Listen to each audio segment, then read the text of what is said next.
Oi pessoal, eu sou o PJ e esse é o Hypercooking. No episódio de hoje nós vamos abordar um livro que é muito interessante, tem muito conteúdo rico, especialmente para quem não é especialista no assunto fermentação. O nome do livro é A Arte da Fermentação, o autor é o Sándor Hélix Katz. O prefácio foi feito pelo Michael Pollan. Alguns conhecem de documentários, de vídeos que foram publicados, inclusive tem um deles numa plataforma de streaming que a gente usa bastante aqui no Brasil, vale a pena assistir. E foi publicado pela editora Tapioca no Brasil.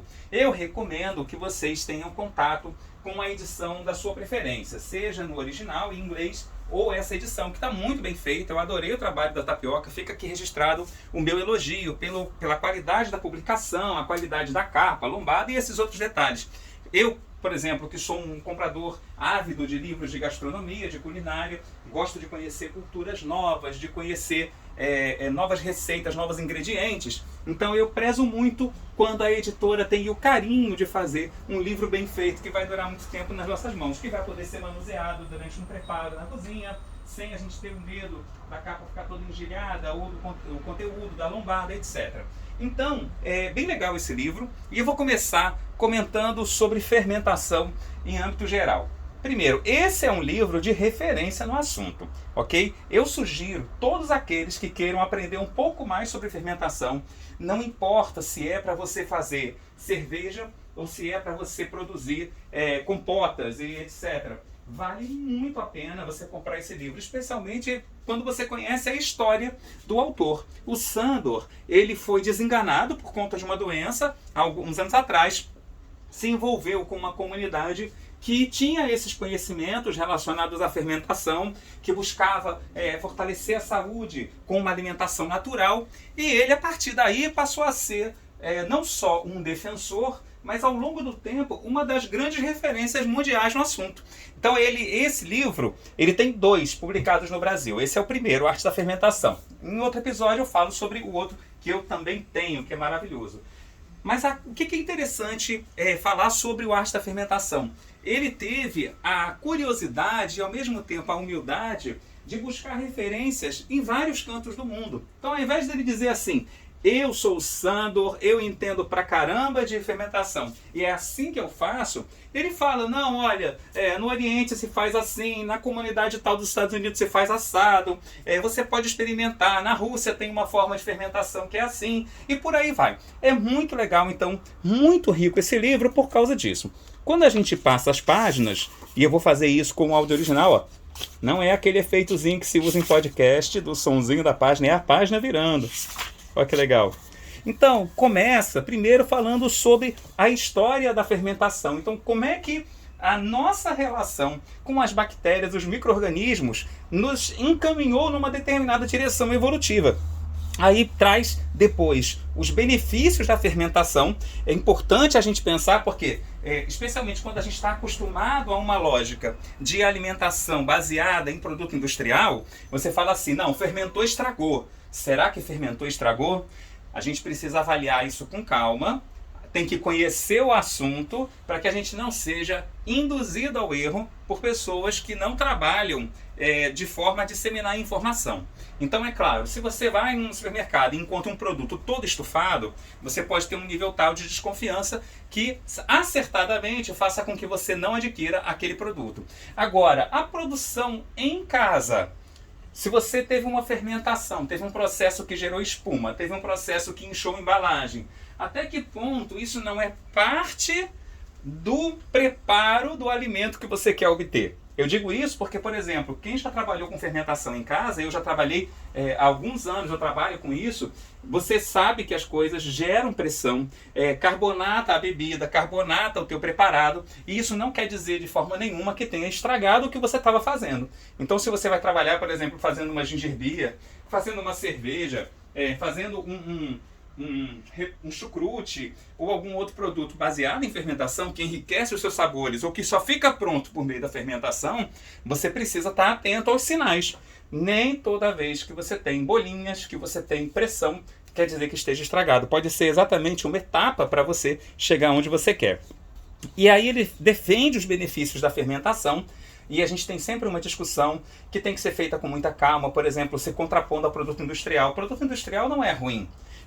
Várias coisas na nossa sociedade só existem porque existia produto industrial. Eu já falei no episódio anterior sobre o leite moça, por exemplo. Vocês podem procurar lá na minha plataforma, no Podbean, que existe uma discussão em torno do leite moça, mas o fato concreto é que ele faz parte da nossa vida.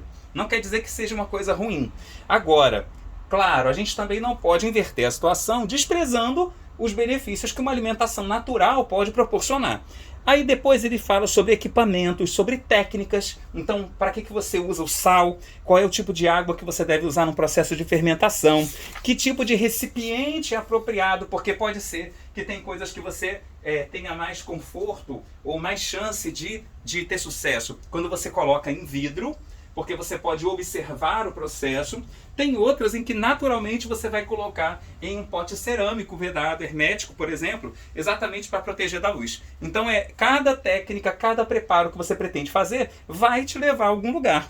E aí ele começa falando sobre a questão química, então fala sobre a geração do álcool, vai falando sobre bebidas básicas alcoólicas, e depois disso ele passa para a fermentação de hortaliças. Bem interessante o processo.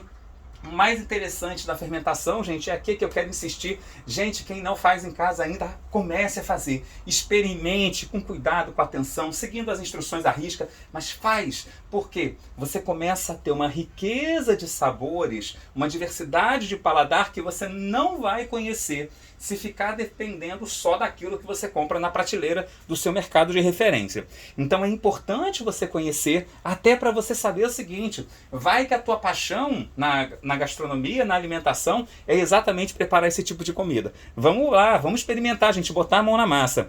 Aí ele vai falando sobre bebidas azedas, depois ele fala sobre fermentação de leite. Ora, todo mundo tem nojo do leite azedo, né? Outro dia eu estava vendo aí o Rainha da Cocada, aquela menina, esqueci o nome dela, desculpa, gente, não vou editar não. Mas eu gostei muito do que ela falou assim: olha, para mim o leite azedo, ele não é um leite estragado, ele é o embrião de um queijo que eu vou produzir. Para você fazer queijo, para você fazer iogurte, você depende de um processo que é consubstanciado, que é confirmado na fermentação. Você tem que botar lá, a indústria, por exemplo, usa fermentos de referência, leveduras de referência, assim como na produção da cerveja, por exemplo, mas você pode fazer de várias formas. Então você pode talhar com o limão, você pode talhar com vinagre, você pode deixar talhar naturalmente, porque demora pra caramba, mas pode ser que vale a pena para alguém testar essa loucura. Você pode usar o cloreto de cálcio, o coagulante, as substâncias químicas de referência da indústria para a produção de queijo caseiro. O que vale a pena é experimentar, gente. Vamos botar a mão na massa aí. Eu quero começar a ouvir feedbacks e comentários de pessoas que estão experimentando, que estão fazendo. Então, aí ele passa sobre tubérculos amiláceos, aí ele fala da parte de cerveja. Gente, a parte de cerveja eu recomendo muito. Não vou adiantar, não vou dar spoiler de nada, mas vale a pena, porque você entende a cerveja na origem. Porque quando a gente visita uma cervejaria, que é outro passeio também que vale muito a pena, a gente vê aqueles tanques bonitos, prateados, a gente fica achando, nossa, que maneiro, né? Montar uma fábrica gigante para fazer cerveja, mas você consegue fazer seus 5 litros de cerveja em casa, seus 10 litros de cerveja em casa. E aí você tem, inclusive, fornecedores de referência no Brasil, que te ensinam, te vendem o malte, te dão a receita, te dão um fermento certo, recomendam técnicas de preparo, vendem o kit cervejeiro. Todo mundo aí, ou muita gente aí já conhece as lojas de referência que vendem equipamentos também. Vale a pena você procurar e se arriscar. E aí tem a fermentação de leguminosas, sementes de nozes, as carnes, gente, carne fermentada. A gente, especialmente quando não tem contato com esse universo, fala assim: a carne está podre. Carne fermentada não quer dizer que ela esteja ruim para consumo. Você tem vários processos de fermentação. Tem o Gravadilax, por exemplo, que é uma fermentação de peixe maravilhosa, de referência da Europa.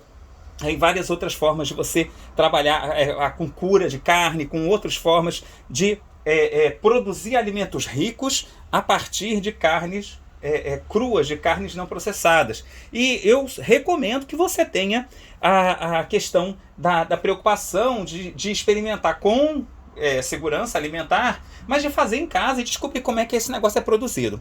Depois ele tem algumas ponderações sobre negócio. Então, se você tem a intenção de abrir um negócio baseado em fermentação, a primeira coisa que você tem que ter é o cuidado com a uniformidade. Não pode ter um iogurte com uma textura, consistência, sabor, o outro com outra textura, consistência e sabor. Você tem que padronizar. Claro, você pode recorrer aos insumos industriais, mas você também pode ter uma produção rica, artesanal, autoral, a partir de um processo próprio, de um processo que você desenvolveu, de insumos que você mesmo desenvolveu. E depois a aplicação não alimentar da fermentação. E eu vou pular. Olha, esse é o livro. Gente, é muito legal do livro porque ele parece uma conversa. É uma conversa que às vezes é muito longa. Sabe quando você está conversando com um tio que é um cara muito doido, muito legal na família, que entende muito de um assunto? Aí às vezes ele fala uma frase de efeito que faz você ficar de olhos arregalados falando: uau, eu nunca tinha pensado nisso. E em outros momentos ele vai falar sobre coisas que são um pouco longas, mas que são necessárias para você entender o que você está fazendo. Olha, o que é interessante no livro, tem alguns encartes, algumas folhas coloridas com fotos interessantes, fotos de microscópio mostrando as colônias de micro-organismos, como elas se organizam, como elas estão dispostas no ambiente. Tem alimentos fermentados, tem uns potes de cerâmica. Gente, os potes de cerâmica artesanal são as coisas mais lindas. Eu acho que eu tenho que começar a fazer fermentação em cerâmica para fazer umas fotos para o Instagram, para fazer umas fotos para o pessoal, porque são maravilhosos os potes e tem uma coisa toda de história, né? Uma coisa de técnica baseada em tradição, que é outra coisa que eu prezo muito. Aqui, vou tirar aqui da frente o meu guardanapo. Ó, o barulhinho das folhas virando. Aqui você tem também várias ilustrações de referência, que são ilustrações que mostram como é que são os estágios intermediários ou os produtos acabados.